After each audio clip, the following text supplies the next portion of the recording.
Estimado aluno, nesse capítulo nós observaremos a ação de Jesus na cidade. Jesus é o nosso referencial, Jesus é o nosso ponto de partida. Vamos olhar como Jesus agia na cidade e vamos tomar com o seu ministério, vamos tomar as suas ações como um ponto de referência para a nossa ação na cidade.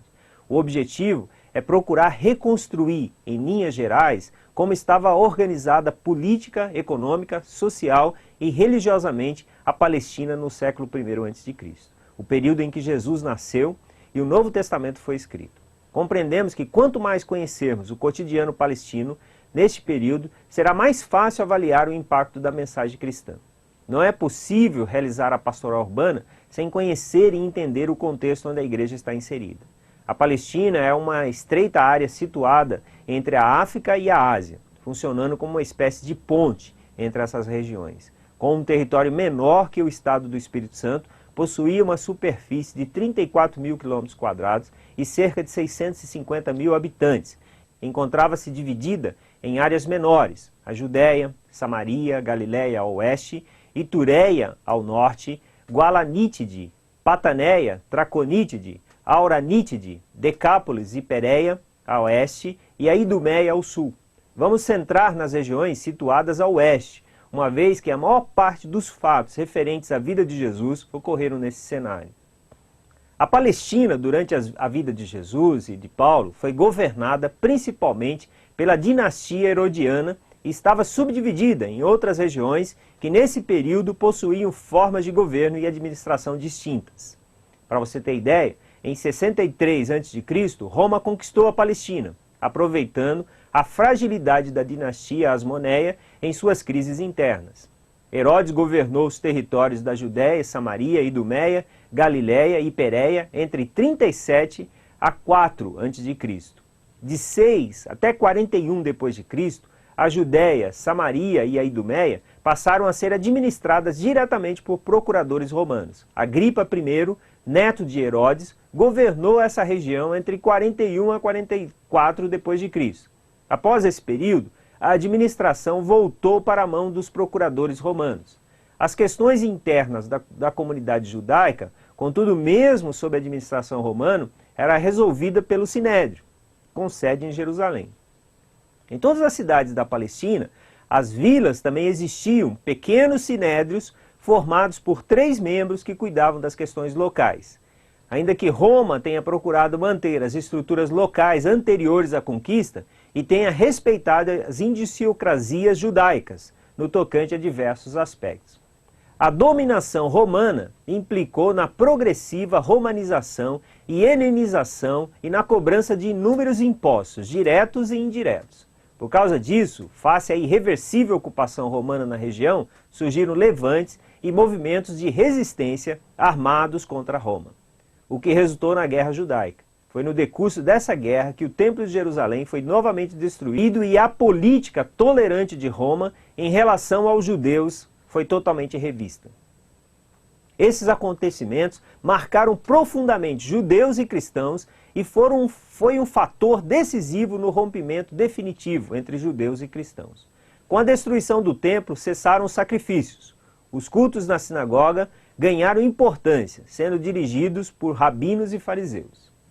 A Judéia tornou-se uma província romana, na qual se encontravam 2 legiões estacionadas. Contudo, as revoltas não cessaram.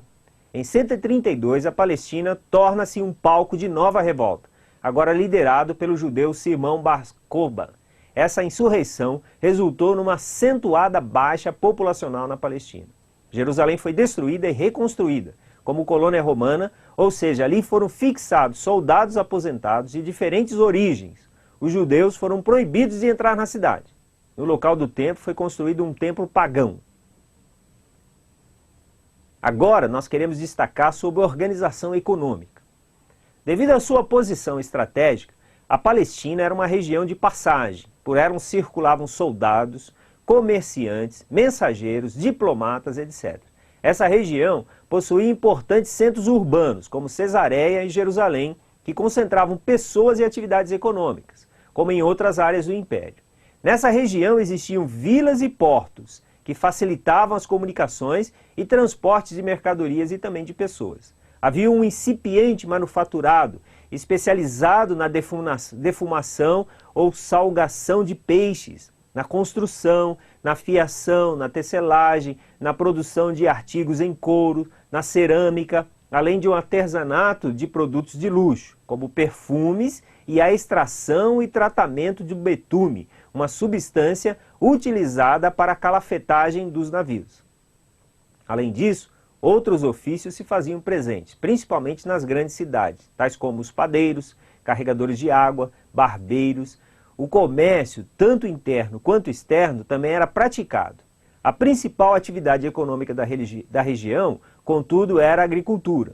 As atividades de pesca, pecuária e extrativismo também não podem ser esquecidas, devido à sua grande importância econômica.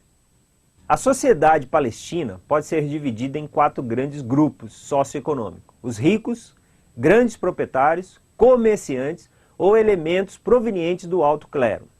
Os grupos médios, sacerdotes, pequenos e médios proprietários rurais ou comerciantes, ou pobres trabalhadores em geral, seja no campo ou na cidade, e os miseráveis, mendigos, escravos ou excluídos socialmente, como ladrões. Contudo, a diferença social na Palestina não se pautava somente na riqueza ou pobreza do indivíduo, mas em diversos outros critérios, como sexo, função religiosa, conhecimento, pureza étnica, etc. Nesse capítulo, nós abordamos a formação da Palestina, onde Jesus desenvolveu o seu ministério.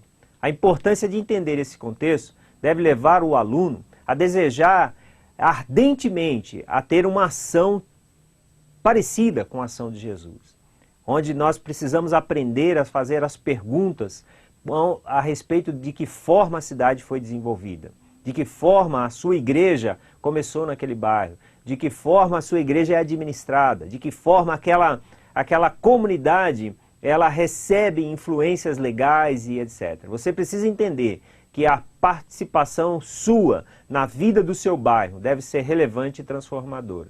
Jesus é o nosso modelo e através do trabalho e ministério dele nós aprendemos algumas pistas para o trabalho de evangelização na cidade. Jesus estava relacionado com as pessoas.